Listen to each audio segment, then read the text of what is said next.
নমস্কাৰ ছাত্ৰ ছাত্ৰীসকল মই জিতপল গগৈ তোমালোক সকলোকে আমাৰ অভিত শিক্ষা অফিচিয়েল ইউটিউব চেনেল অভিত শিক্ষালৈ স্বাগতম জনাইছো তোমালোকে ইতিমধ্যে গম পাইছা যে আমি অভিত শিক্ষাৰ তৰফৰ পৰা আহিবলগীয়া এডিআৰই 3.0 নিযুক্তি পৰীক্ষাৰ কাৰণে আমি ইউটিউবত এটা সিৰিজ লৈ আহিছো আৰু এই সিৰিজটোৰ নাম হৈছে সাফল্য অৰ্থাৎ প্ৰস্তুতি সঠিক পথ তোমালোকে যদি আমাৰ সাফল্য ইউটিউব সিৰিজৰ আগৰ ক্লাছসমূহ চোৱা নাই তেতিয়া হলে আগৰ ক্লাছসমূহ চাই লবা আজি আমাৰ এই যেটো সাফল্য সিৰিজ হয় এই সিৰিজৰ যেটো ক্লাছ এই ক্লাছত আজি আমি আলোচনা কৰিম আসাম জিকেৰ ওপৰত তোমালোকে নিশ্চয় গম পোৱা অসম চৰকাৰ যিকোনো ধৰণৰ পৰীক্ষাত আসাম জিকে পাৰ্টটো কিমানে গুৰুত্বপূৰ্ণ গটিকে আজি এই ক্লাছটোত আমি আসাম জিকেৰ ওপৰতে আলোচনা কৰিম আৰু এইখিনিতে তোমালোকক ক'ব বিচাৰিছো যে আমি ইউটিউবত যেনেকৈ সাফল্য নামেৰে এটা ইউটিউব সিৰিজ লৈ আহিছো ঠিক তেনেদৰে সাফল্য নামেৰে আমি এটা কোৰ্স লৈ আহিছো তোমালোকৰ কাৰণে যি কোৰ্সটো তোমালোকে আমাৰ অভিত শিক্ষাৰ এপত পাই যাবা আৰু তোমালোকে আমাৰ এই এপটো প্লে ষ্টৰৰ পৰা ডাউনলোড কৰিব পাৰিবা আৰু ইয়াৰ গুটেই সবিশেষখিনি আমি আমাৰ ডেসক্ৰিপচন বক্সত দি দিম তোমালোকে তাত গৈ সকলোখিনি চাই ল'ব পাৰিবা আৰু আমাৰ এই কোৰ্সটো কিন্তু অতি কম মূল্যত তোমালোকে পাই যাবা আৰু ইয়াৰ লগতে যদি তোমালোকে ভাবিছা এমসিকিউ প্ৰেক্টিস কৰিবৰ কাৰণে বা অন্যান্য নিযুক্তিমূলক পৰীক্ষাসমূহৰ যিকোনো ধৰণৰ কোৰ্সৰ বিষয়ে যদি ডিটেইলছ বিচৰা তেতিয়া হলে তোমালোকে আমাৰ অভিত শিক্ষা এপটো ডাউনলোড কৰিব পাৰিবা ঠিক আছে তেতিয়া হলে বেছি পলম নকৈ আজি আমাৰ এই ক্লাছটো আৰম্ভ কৰো আমাৰ প্ৰথমটো প্ৰশ্ন হৈছে which of the following temple is located on the confluence of Sandhya Lalita and Kanta অৰ্থাৎ আমাৰ সন্ধ্যা ললিতা আৰু কান্তা এই তিনিটা হুটিৰ সংগম স্থলীত এটা বিশেষ মন্দিৰ আছে সেই মন্দিৰটোৰ নাম হদিছে আমাৰ ইয়াৰ অপচনত দিয়া আছে নৱগ্ৰহ টেম্পল উগ্ৰতৰা টেম্পল বৈশিষ্ট্য আশ্ৰম টেম্পল এণ্ড উমানন্দ টেম্পল কি হ'ব পাৰে ইয়াৰ শুদ্ধ উত্তৰটো কোৱাচোন ইয়াৰ শুদ্ধ উত্তৰটো হ'ব আমাৰ অপচন নম্বৰ সি অৰ্থাৎ বৈশিষ্ট্য আশ্ৰম যিটো মন্দিৰ আছে এই মন্দিৰটো আমাৰ সন্ধ্যা ললিতা আৰু এণ্ড কান্তা এই তিনিটা হুটিৰ যেটো সংগমস্থলী এই সংগমস্থলীত আমাৰ এটা বিশেষ মন্দিৰ আছে আৰু সেই মন্দিৰটোৰ নাম হৈছে আমাৰ বৈশিষ্ট্য মন্দিৰ বা বৈশিষ্ট্য আশ্ৰম বুলি কোৱা হয় গতিকে এই বৈশিষ্ট্য আশ্ৰমৰ বিষয়ে যদি আমি চাই লওঁ তেতিয়া হলে আমি ইয়াত গম পাম যে আমাৰ যেটো বৈশিষ্ট্য টেম্পল আছে এই টেম্পলটো কোড অৱস্থিত এই টেম্পলটো আমাৰ গুৱাহাটীত অৱস্থিত কোড আছে গুৱাহাটীত আছে আৰু এই বৈশিষ্ট্য টেম্পলটো কি হয় এইটো হৈছে এটা শিৱ মন্দিৰ হয় কেতিয়াবা প্ৰশ্ন সুধিব পাৰে যে বৈশিষ্ট্য মন্দিৰ কোড আছে বৈশিষ্ট্য মন্দিৰটো আছে আমাৰ গুৱাহাটীত আৰু এই মন্দিৰটো কি হয় এই মন্দিৰটো হৈছে এটা শিৱ মন্দিৰ আৰু কেতিয়াবা প্ৰশ্ন সুধিব পাৰে বৈশিষ্ট্য যেটো আশ্ৰম হয় এই আশ্ৰমখন কোনে নিৰ্মাণ কৰিছিল আমাৰ কোৱা হয় যে এই যেটো বৈশিষ্ট্য আশ্ৰম হয় এই বৈশিষ্ট্য আশ্ৰমটো আমাৰ বৈশিষ্ট্য মুনিয়ে নিৰ্মাণ কৰিছিল ঠিক আছে আৰু এই যেটো বৈশিষ্ট্য আশ্ৰম হয় এই বৈশিষ্ট্য আশ্ৰমটো তিনিটা হুটিৰ সংগমস্থলীত আছে হুটি কেটা কি সন্ধ্যা ললিতা এণ্ড কান্তা এই তিনিটা হুটিৰ সংগমস্থলীত আছে ঠিক আছে আৰু ইয়াৰ পৰা আৰু এটা প্ৰশ্ন আহে যে বৈশিষ্ট্য আশ্ৰমৰ যেটো বৰ্তমান যেটো আমাৰ ওয়ালৰ যেটো মন্দিৰ আছে ব্ৰিক যেটো টেম্পল আছে এই টেম্পলটো কোনে নিৰ্মাণ কৰিছিল কেতিয়াবা প্ৰশ্ন সুধিব পাৰে তেতিয়া হলে আমাৰ শুদ্ধ উত্তৰটো হ'ব ৰাজেশ্বৰ সিংহ ঠিক আছে ৰাজেশ্বৰ সিংহই তেওঁ যেটো সময়কাল আছিল তেওঁ ৰাজত্বৰ যেটো সময়কাল আছিল সেই সময়ছোৱাত তেখেতে এই মন্দিৰটো নিৰ্মাণ কৰিছিল বৈশিষ্ট্য আশ্ৰম বৰ্তমানৰ যেটো ষ্ট্ৰাকচাৰ আছে বৰ্তমানৰ যেটো আন্তঃগাঁথনি আছে যেটো ওয়ালৰ যেটো গাঁথনি আছে সেই গাঁথনি হিচাপত যেটো মন্দিৰ হয় সেই মন্দিৰটো ৰাজেশ্বৰ সিংহই নিৰ্মাণ কৰিছিল ঠিক আছে ওকে নেক্সট আমাৰ কোৱেশ্চন নম্বৰ 2 হৈছে under the government of India act 1935 the total number of members in the Assam Legislative Assembly was অৰ্থাৎ আমাৰ যিখন ভাৰত চৰকাৰ আইনৰ কথা কোৱা হৈছে 1935 ৰ আমাৰ যিখন ভাৰত চৰকাৰ আইন এই 1935 ৰ ভাৰত চৰকাৰ আইন অনুসৰি আমাৰ যিখন অসম বিধানসভা এই অসম বিধানসভাৰ সদস্যৰ সংখ্যা কিমান আছিল 1935 চনৰ ভাৰত চৰকাৰ আইন অনুসৰি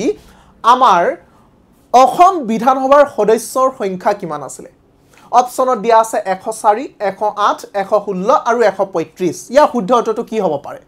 আমি যদি চাও ইয়াৰ শুদ্ধ উত্তৰটো হ'ব অপচন নম্বৰ বি 108 শুদ্ধ উত্তৰ কি হ'ব 108 ঠিক আছে 108 সো 108 টা সিট আছিল 108 জন সদস্য আছিল আমাৰ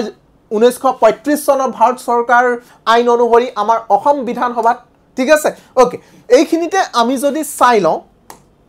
তেতিয়া হলে আমি গম পাম যে যেতিয়া আমাৰ পাৰ্টিশন হল প্ৰথমতে তো আমি গম পালো 1935 চনৰ ভাৰত চৰকাৰ আইন অনুসৰি আমাৰ অসম বিধানসভাৰ সদস্য সংখ্যা আছিল 108 খন ঠিক আছে 108 জন সদস্য আছিল কিন্তু আফটাৰ পাৰ্টিশন যেতিয়া আমাৰ যেটো ইষ্ট পাকিস্তানৰ লগত অন্তৰ্ভুক্ত হৈ গল আমাৰ সিলেট ডিস্ট্ৰিক্টখন আমি সকলোৱে জানো যে বৰ্তমান বাংলাদেশৰ যেটো অংশ সিলেট এই সিলেটটো এটা সময়ত আমাৰ অসমৰ পাৰ্ট আছিল গতিকে যেতিয়া অসমৰ পাৰ্ট আছিল তেতিয়ালৈকে আমাৰ অসম বিধানসভাৰ সদস্য সংখ্যা 108 আছিল কিন্তু যেতিয়া আমাৰ অসমৰ পৰা সিলেট ডিস্ট্ৰিক্টখন লৈ গৈ পিনে ইষ্ট পাকিস্তান অৰ্থাৎ বৰ্তমানৰ যিখন বাংলাদেশৰ অংশ হৈ গল তেতিয়া আমাৰ এই 108ৰ পৰা অসম বিধানসভা যেটো আসন হয় এই অসম বিধানসভা আসনৰ সংখ্যা 108ৰ পৰা কমাই পিনে কিমান কৰা হল 71 খন কৰা হল অৰ্থাৎ 71 খন কৰা হল আফটাৰ পাৰ্টিশন প্ৰশ্ন উঠিব পাৰে আফটাৰ পাৰ্টিশন ঠিক আছে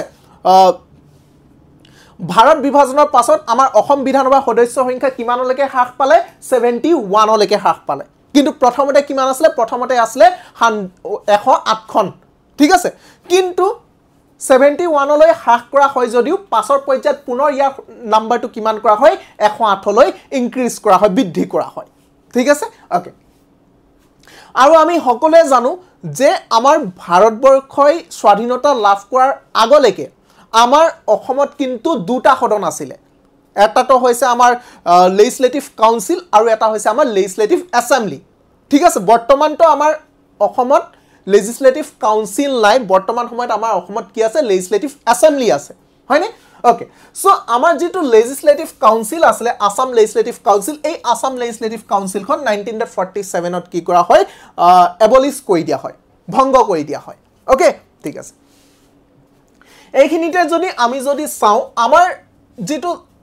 আসাম লেজিসলেটিভ এছেম্বলি নাম্বাৰটো তো আমি গম পালো প্ৰথমতে 108 খন আছিল তাৰ পিছত 71 লৈকে হ্ৰাস কৰা হয় আফটাৰ পাৰ্টিশন তাৰ পাছত পুনৰ 108 লৈ বৃদ্ধি কৰা হয় আৰু তাৰ পাছত আমি যদি চাও 1950 to 57 ৰ যেটো সময় আছিল যেটো ইলেকশন আছিল মাজৰ সেই সময়ছোৱাত আমাৰ এছেম্বলিত আমাৰ 108 জন সদস্য আছিল কিন্তু 1957 ৰ পৰা 62 ৰ মাজৰ যেটো আমাৰ এছেম্বলি আছিল ঠিক আছে 57 ৰ পৰা 62 মাজৰ যেটো আমাৰ এছেম্বলি আছিল সেই সময়ত আমাৰ আসাম লেজিসলেটিভ এছেম্বলিৰ আসন আছিল 105 তাৰ পাছত 1967 ৰ পৰা 72 মাজৰ সময়ছোৱাত আছিল আমাৰ 114 খন আসন আৰু তাৰ পাছত প্ৰশ্ন সুধিব পাৰে বৰ্তমান আমাৰ অসম বিধানসভাৰ সদস্যৰ সংখ্যা 126 জন আমি সকলোৱে গম পাওঁ গটিকে 126 জন সদস্যৰ সংখ্যা কেতিয়াৰ পৰা কৰা হয় আমি যদি চাও 1972 1972 চনৰ পৰা আমাৰ অসম বিধানসভাৰ সদস্যৰ সংখ্যা 126 লৈ বৃদ্ধি কৰা হয় ঠিক আছে ওকে এই বস্তুটো মনত ৰাখি লবা নেক্সট কোৱেশ্চনটো চাও আমি who directed the Assamese film Devdas আমাৰ অসমীয়া চলচ্চিত্ৰ দেৱদাস এই চলচ্চিত্ৰখন কোনে পৰিচালনা কৰিছিল ঠিক আছে আমাৰ অসমীয়া চলচ্চিত্ৰ দেৱদাসখন কোনে পৰিচালনা কৰিছিল অপচনত কি দিয়া আছে ফণী শৰ্মা আছে কমল নাৰায়ণ চৌধুৰী আছে মানৱীৰাম বৰুৱা আছে আৰু আছে আমাৰ প্ৰমোতেশ চন্দ্ৰ বৰুৱা ইয়া শুদ্ধ উত্তৰটো কি হ'ব পাৰে আমি যদি চাও ইয়া শুদ্ধ উত্তৰটো হ'ব আমাৰ অপচন নম্বৰ ডি প্ৰমোতেশ চন্দ্ৰ বৰুৱা হয় ঠিক আছে সো আমাৰ যিখন অসমীয়া চলচ্চিত্ৰ দেৱদাসখন কেতিয়া ৰিলিজ হৈছিল 1937 চনত চাই লোৱা ভালকে প্ৰশ্ন সুধিব পাৰে আমাৰ অসমীয়া চলচ্চিত্ৰ দেৱদাস কেতিয়া ৰিলিজ হৈছে 1937 চনত ৰিলিজ হৈছে ঠিক আছে 1937 চনত ৰিলিজ হৈছে ইন্দ্ৰমালতীৰ আগতে ৰিলিজ হৈছিল ইন্দ্ৰমালতী 1939 ত ৰিলিজ হৈছিল তাৰ আগত 1937 ত আমাৰ অসমীয়া চলচ্চিত্ৰ দেৱদাসখন ৰিলিজ হৈছিল আৰু এই চলচ্চিত্ৰখন কোনে নিৰ্মাণ কৰিছিল প্ৰমোতেশ চন্দ্ৰ বৰুৱাই পৰিচালনা কৰিছিল প্ৰশ্নটো প্ৰায় আহি থাকে এই প্ৰশ্নটো মনত ৰাখি লবা ঠিক আছে ওকে নেক্সট কোৱেশ্চন নম্বৰ 4 ইয়াত কোৱা হৈছে Karbi Langpi hydro electric project is in the West Karbi Anglong district of Assam. On which of the following rivers the dam is constructed? Yat koa hoise amar jeto Karbi Langpi hydroelectric project. Amar jeto Karbi Langpi hydroelectric project ase ei project tu kot ase boli koa hoise amar West Karbi Anglong district ot ase. ঠিক আছে Karbi Langpi hydro electric প্ৰজেক্টটো ক'ত আছে west Karbi Anglong ডিস্ট্ৰিক্টত আছে okay so ইয়াত কোৱা হৈছে এই যেটো আমাৰ Karbi Langpi hydro electric project হয় এই প্ৰজেক্টটো আমাৰ কোনখন নদীৰ ওপৰত নিৰ্মাণ কৰা হৈছে আমাৰ অপচনত কি আছে বৰপানী কিলিং কলিয়নি এণ্ড কপিলি কি হ'ব পাৰে শুদ্ধ উত্তৰটো আমি যদি চাওঁ ইয়া শুদ্ধ উত্তৰটো হ'ব অপচন নম্বৰ এ বৰপানী ঠিক আছে আমাৰ বৰপানী যিখন নদী আছে এই বৰপানী নদীৰ ওপৰত আমাৰ কাৰ্বি লাংপি হাইড্ৰ ইলেক্ট্ৰিক প্ৰজেক্টটো নিৰ্মাণ কৰা হৈছে এই প্ৰশ্নটো প্ৰায় আহি থাকে ঠিক আছে এই প্ৰশ্নটো প্ৰায় আহি থাকে যে Karbi Langpi hydro electric project কোনখন নদীৰ ওপৰত নিৰ্মাণ কৰা হৈছে বৰপানী ওকে ঠিক আছে নেক্সট আমি চাই লওঁ কোৱেশ্চন নম্বৰ 5 Question number 5 ত কোৱা হৈছে with reference to Pushpalata Das consider the following statement অৰ্থাৎ আমাৰ পুষ্পলতা দাস বাইদেউৰ ওপৰত সংগতি ৰাখি তলত কেইটামান ষ্টেটমেন্ট দিয়া আছে এই ষ্টেটমেন্ট কেইটাৰ ভিতৰত কোন কেইটা ষ্টেটমেন্ট শুদ্ধ আমাৰ প্ৰথমটো ষ্টেটমেন্ট দিয়া হৈছে যে পুষ্পলতা দাস ফাউণ্ডেড দ্য মিত্ৰু বাহিনী পুষ্পলতা দাস বাইদেউৰ মিত্ৰু বাহিনী নামৰ এটা অনুষ্ঠানৰ জন্ম দিছে বুলি কোৱা হৈছে এটো হৈছে আমাৰ প্ৰথমটো ষ্টেটমেন্ট দ্বিতীয়টো ষ্টেটমেন্ট হৈছে she was a member of Rajya Sabha from 1951 to 1961 অৰ্থাৎ আমাৰ পুষ্পলতা দাস বাইদেউ 1951 ৰ পৰা 1961 লৈ ৰাজ্য সভাৰ সদস্য আছিল তাৰ লগতে তেখেত আমাৰ অসম বিধান সভাৰ সদস্য আছিল আৰু তাৰ লগতে আমাৰ যেটো ইন্ডিয়ান ন্যাশনাল কংগ্ৰেছ আছে এই ইন্ডিয়ান ন্যাশনাল কংগ্ৰেছৰ যেটো ওয়াৰ্কিং কমিটি হয় এই ওয়াৰ্কিং কমিটিৰ মেম্বাৰ আছিল পুষ্পলতা দাস বাইদেউ এইটো হৈছে আমাৰ দ্বিতীয়টো ষ্টেটমেন্ট আৰু তাৰ পাছত আমাৰ 3 নম্বৰ ষ্টেটমেন্টটো হৈছে the government of India awarded her the third highest civilian honor of the Padma Bhushan in 1999 অৰ্থাৎ পুষ্পলতা দাস বাইদেউ 1999 ত পদ্ম ভূষণ বঁটাৰে সন্মানিত কৰা হৈছিল গতিকে এই তিনিটা ষ্টেটমেন্টৰ ভিতৰত কোনটো ষ্টেটমেন্ট শুদ্ধ বুলি কোৱা হৈছে আমি যদি চাও এই তিনিটা ষ্টেটমেন্টৰ ভিতৰত শুদ্ধ উত্তৰটো হ'ব অপচন নম্বৰ ডি কাৰণ আমাৰ তিনিটা ষ্টেটমেন্টে শুদ্ধ হয় আমি যদি চাও আমাৰ প্ৰথমটো ষ্টেটমেন্ট হয় আমাৰ পুষ্পলতা দাস বাইদেউ মিত্ৰু বাহিনীৰ জন্ম দিছিলে দ্বিতীয়টো হৈছে আমাৰ পুষ্পলতা দাস বাইদেউ ৰাজ্য সভাৰ সদস্য আছিল পুষ্পলতা দাস বাইদেউ আমাৰ অসম বিধান সভাৰ সদস্য আছিল আৰু তাৰ লগতে আমাৰ যেটো ভাৰতীয় জাতীয় কংগ্ৰেছৰ যেটো আমাৰ ওয়াৰ্কিং কমিটি হয় এই ওয়াৰ্কিং কমিটিৰ সদস্য আছিল পুষ্পলতা দাস বাইদেউ আৰু তাৰ লগতে পুষ্পলতা দাস বাইদেউক 1999 ত পদ্ম ভূষণ বঁটাৰে সন্মানিত কৰা হৈছিল গতিকে ইয়া শুদ্ধটো হ'ব 1 2 and 3 অৰ্থাৎ তিনিটা ষ্টেটমেন্টে শুদ্ধ হয় তাৰ পাছত আমি নেক্সট কোৱেশ্চনটো চাই লওঁ নেক্সট কোৱেশ্চনটোত কোৱা হৈছে the autobiography of Mahatma Gandhi ঠিক আছে মহাত্মা গান্ধীৰ অটোবায়োগ্ৰাফিখনৰ নাম কি বুলি কৈছে মাই এক্সপেৰিমেন্ট উইথ ট্ৰুথ ঠিক আছে সো আমাৰ যিখন মাই এক্সপেৰিমেন্ট উইথ ট্ৰুথ নামৰ যিখন আমাৰ অটোবায়োগ্ৰাফি আছে মহাত্মা গান্ধী দেৱৰ সো তেখেতৰ এই অটোবায়োগ্ৰাফিখন অসমীয়ালৈ ৰূপান্তৰ বা অসমীয়ালৈ ট্ৰান্সলেট বা অনুবাদ কৰা হৈছিল গতিকে এই অনুবাদটো কোনে কৰিছিল অপচনত দিয়া আছে আব্দুল মালিক সত্যেন্দ্ৰনাথ শৰ্মা ডিম্বেশ্বৰ নেওগ আৰু অমিয় কুমাৰ দাস ইয়াৰ শুদ্ধটো হ'ব আমাৰ option number D Amiya Kumar Das অৰ্থাৎ আমাৰ মাই এক্সপেৰিমেন্ট উইথ ট্ৰুথ নামৰ যিখন আমাৰ গ্ৰন্থ আছিল অটোবায়োগ্ৰাফি আছিল এই অটোবায়োগ্ৰাফিখন অসমীয়ালৈ অনুবাদ কৰিছিল অমিয় কুমাৰ দাসে নেক্সট কোৱেশ্চনটো হৈছে who was the founder of Kasturba Ashram in Assam ঠিক আছে আমাৰ অসমত যিখন কস্তুৰবা আশ্ৰম আছে এই কস্তুৰবা আশ্ৰমৰ প্ৰতিষ্ঠা কোনে কৰিছিল অসমত কস্তুৰবা আশ্ৰমৰ প্ৰতিষ্ঠা কোনে কৰিছিল বুলি কোৱা হৈছে অপচনত কি দিয়া আছে প্ৰথমতে হৈছে আমাৰ নবীন চন্দ্ৰ বৰদলৈ তাৰ পিছত হৈছে আমাৰ হেম বৰুৱা তাৰ পিছত হৈছে আমাৰ অমল প্ৰভা দাস আৰু তাৰ পিছৰটো হৈছে আমাৰ ভোগেশ্বৰী ফুকননি অৰ্থাৎ আমাৰ কস্তুৰবা আশ্ৰম কোনে প্ৰতিষ্ঠা কৰিছে আমাৰ অসমত আমি যদি চাও ইয়াৰ শুদ্ধটো হ'ব অপচন নম্বৰ সি অমল প্ৰভা দাস আৰু অমল প্ৰভা দাসক কি নামে জনা যায় অসমৰ কস্তুৰবা বুলি জনা যায় প্ৰশ্ন সুধিব পাৰে যে অসমৰ কস্তুৰবা বুলি কাক কোৱা হয় অসমৰ কস্তুৰবা বুলি অমল প্ৰভা দাসক কোৱা হয় ঠিক আছে ওকে আমি যদি চাও the founder of Kasturba Ashram in Assam কোন হয় অমল প্ৰভা দাস হয় ক'ত এষ্টাব্লিছ কৰিছিলে গুৱাহাটীৰ যিটো আমাৰ শৰণীয়া হিল গুৱাহাটীৰ যিটো আমাৰ শৰণীয়া হিল আছে এই শৰণীয়া হিলত প্ৰতিষ্ঠা কৰা হৈছিলে কস্তুৰবা আশ্ৰমখন কোনে প্ৰতিষ্ঠা কৰিছিলে অমল প্ৰভা দাসে প্ৰতিষ্ঠা কৰিছিলে আৰু 1946 জানুৱাৰী মাহত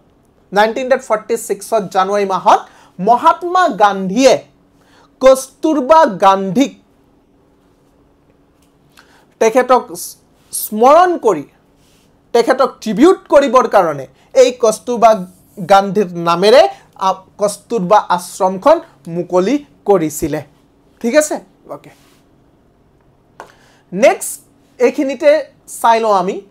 ইয়াত কোৱা হৈছে list 1 gives the names of festival in Assam and list 2 gives the names of places in which these festivals are celebrated অৰ্থাৎ আমাৰ লিষ্ট 1ত কিছুমান ফেষ্টিভেলৰ নাম দিয়া হৈছে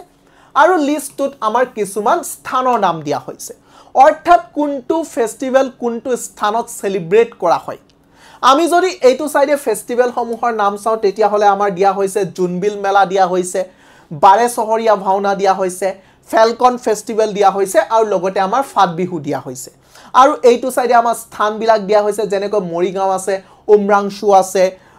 জামগুৰি হাট আছে আৰু ঢকুৱাখানা দিয়া হৈছে গটিকে আমি যদি চাও প্ৰথমতে যে জুনবিল মেলাটো আমাৰ কোত উদযাপন কৰা হয় এনেকুৱা ধৰণৰ প্ৰশ্ন আহি থাকিব তোমালোকক হয়তো মিলাবলৈ নিদিব পাৰে তোমালোকক ডাইৰেক্ট প্ৰশ্ন সুধিব যে বাৰে চহৰীয়া ভাওনাখন কোত সেলিব্ৰেট কৰা হয় বা জুনবিল মেলা কোত সেলিব্ৰেট কৰা হয় বা ফেলকন কোত সেলিব্ৰেট কৰা হয় বা প্ৰশ্ন সুধিব পাৰে যে ফাট বিহুখন কোত সেলিব্ৰেট কৰা হয় আমি যদি চাও আমাৰ জুনবিল মেলাখন আমাৰ মৰিগাঁৱত সেলিব্ৰেট কৰা হয় জুনবিল মেলা কোত সেলিব্ৰেট কৰা হয় মৰিগাঁৱত সেলিব্ৰেট কৰা হয় নেক্সট আমাৰ বাৰে চহৰীয়া ভাওনা সেলিব্ৰেট কৰা হয় জামগুৰি হাটত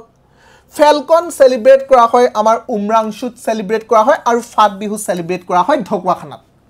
গটিকে আমি কি পালো A2 হ'ব 1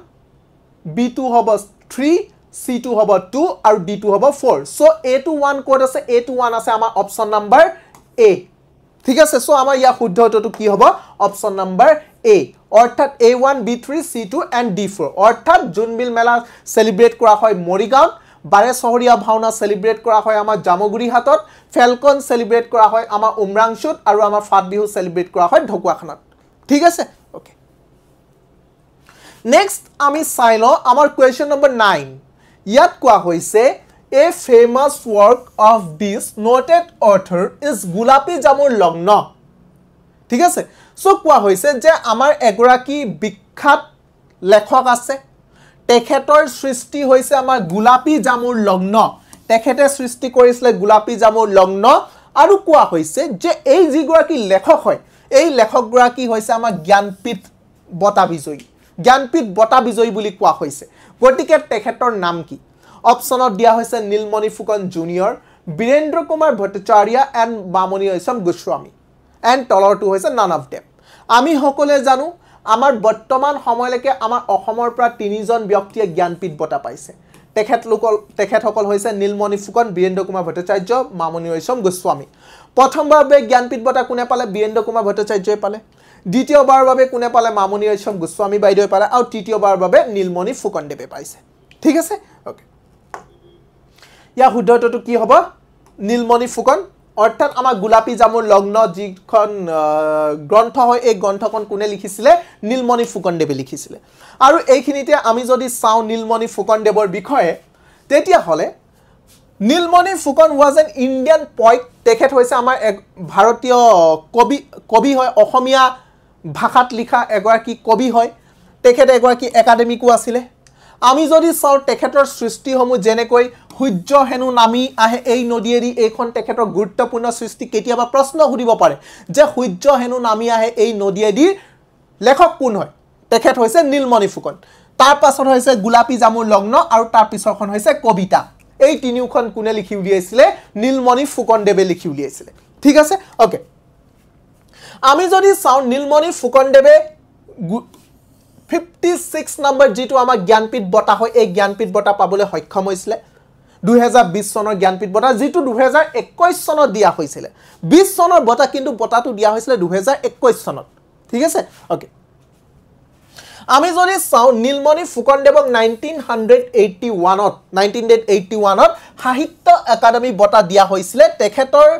কবিতা পুথি কবিতাৰ কাৰণে কেতিয়াবা প্ৰশ্ন সুধিব পাৰে যে নীলমণি ফুকনদেৱক কেতিয়া সাহিত্য একাডেমী বঁটা দিয়া হৈছিলে 1981ত নীলমণি ফুকনদেৱক সাহিত্য একাডেমী বঁটা দিয়া হৈছিলে প্ৰশ্ন এনেকেও সুধিব পাৰে যে নীলমণি ফুকনদেৱক কোনখন গ্ৰন্থৰ বাবে সাহিত্য একাডেমী দিছিলে তেতিয়া হলে শুদ্ধ উত্তৰটো হ'ব কবিতা আৰু নীলমণি ফুকনদেৱক পদ্মশ্ৰী বঁটাৰে সন্মানিত কৰা হৈছিল 1990 চনত মনত ৰাখি লবা নীলমণি ফুকনদেৱক পদ্মশ্ৰী বঁটাও প্ৰদান কৰা হৈছিল 1990 চনত তাৰ পিছত তেখেতক সাহিত্য একাডেমী ফেলোশ্বিপ বঁটাও দিয়া হৈছিল ঠিক আছে ওকে এইখিনি বস্তু তোমালকে নীলমণি ফুকনদেৱৰ পৰা মনত ৰাখি লবা নেক্সট কোৱেশ্চনটো হৈছে আমাৰ list 1 gives the names of famous ethnic clothes in Assam and list 2 gives the names of the tribes অৰ্থাৎ আমাৰ লিষ্ট 1ত কিহৰ বিষয় দিয়া হৈছে আমাৰ অসমৰ কিছুমান এথনিক ক্লথৰ বিষয় দিয়া হৈছে আৰু লিষ্ট 2ত আমাৰ কিছুমান ট্ৰাইবৰ বিষয় দিয়া হৈছে অৰ্থাৎ কোনটো এথনিক ক্লথ কোনটো ট্ৰাইবৰ লগত জড়িত হেখিনি আমি মিলাব লাগিব এইটো সাইডে যদি আমি যদি চাও আমাৰ কিছুমান এথনিক ক্লথ আছে যেনেকৈ আমাৰ ৰিগু আছে দখনা আছে কোমকণ্টক আছে এন্ড ইখুন আছে আৰু এইটো সাইডে আমাৰ ট্ৰাইব বিলাক দিয়া আছে যেনেকৈ আমাৰ বড়ো ট্ৰাইব আছে ডিমাসা ট্ৰাইব আছে দেউৰী ট্ৰাইব আছে এন্ড ৰাভা ট্ৰাইব আছে আমি যদি চাও ইয়া শুদ্ধটো হ'ব অপচন নম্বৰ বি ঠিক আছে অপচন নম্বৰ বি টো শুদ্ধ হয় আমি যদি চাও আমাৰ ৰিগু যেটো আমাৰ এথনিক ক্লথ হয় এই এথনিক ক্লথটো কোনটো ট্ৰাইবৰ লগত জড়িত ডিমাসা ট্ৰাইবৰ লগত জড়িত তাৰ পিছত যদি আমি যদি চাও দখনা কোনটো ট্ৰাইবৰ লগত জড়িত বড়ো ট্ৰাইবৰ লগত জড়িত কোমকণ্টক কোনটো ট্ৰাইবৰ লগত জড়িত আমাৰ ৰাভা ট্ৰাইবৰ লগত জড়িত আৰু আমি যদি চাও আমাৰ ইখনটো কোনটো ট্ৰাইবৰ লগত জড়িত দেউৰী ট্ৰাইবৰ লগত জড়িত ঠিক আছে গটিকে এইখিনি বস্তু তোমালোকে যেতিয়া এটা পৰীক্ষাৰ কাৰণে প্ৰস্তুত হবা তেতিয়া হলে তোমালোকে আমাৰ অসমৰ লগতে উত্তৰ পূবৰ জিমান সমূহ আমাৰ এথনিক ক্লথ আছে এই বিলাকৰ বিষয়ে তোমালোকে চাই লব লাগিব ঠিক আছে অৰ্থাৎ আমাৰ এথনিক ট্ৰাইব বিলাকৰ প্ৰত্যেকটো বস্তু তোমালোকে ভালদৰে চাব লাগিব তোমালোকে চিন্তা কৰিব নালাগে ইয়াৰ বিষয়ে আমি ইউটিউবৰ আমাৰ সাফল্য সিৰিজত আমি এই সমূহৰ বিষয়ে আলোচনা কৰিমে তাৰ লগতে আমাৰ যেটো সাফল্য যেটো কোৰ্স হয় এই কোৰ্সটো আমি ইন ডিটেইলস আমি এই সকলোবোৰ বিষয় আমি আলোচনা কৰিম আৰু তোমালোকে যদি আমাৰ এই সাফল্য নামৰ ইউটিউব সিৰিজটো লগতে আমাৰ যদি পেইড কোৰ্সটো লব বিচৰা সাফল্য নামৰ যেটো পেইড কোৰ্স হয় এই কোৰ্সটো লব বিচাৰিলে তোমালোকে এই সকলোখিনি বস্তু ডিটেইলছত পঢ়িবলৈ পাবা আমাৰ পিডিএফ থাকিব আমাৰ ক্লাसेस হ'ব আমাৰ 200 প্লাস লাইভ ক্লাसेस হ'ব আমাৰ উইকলি টেস্ট থাকিব